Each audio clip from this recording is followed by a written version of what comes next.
ఈరోజు వంట అద్భుతంగా ఉంది అని భర్త భార్యని పొగుడుతాడు. భార్య ఏమీ అనలేదు, చిన్న నవ్వు నవ్వి సైలెంట్ అయిపోయింది.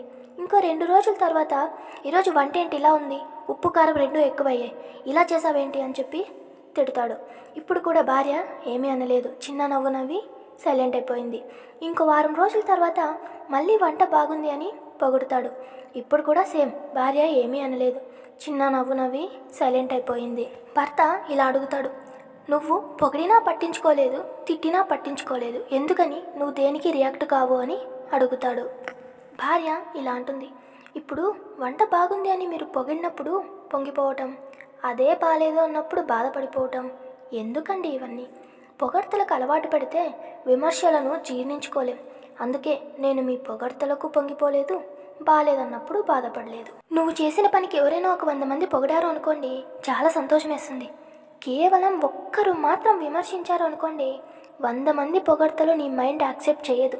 కేవలం ఒక్కరు విమర్శించింది మాత్రమే ఆలోచిస్తుంది.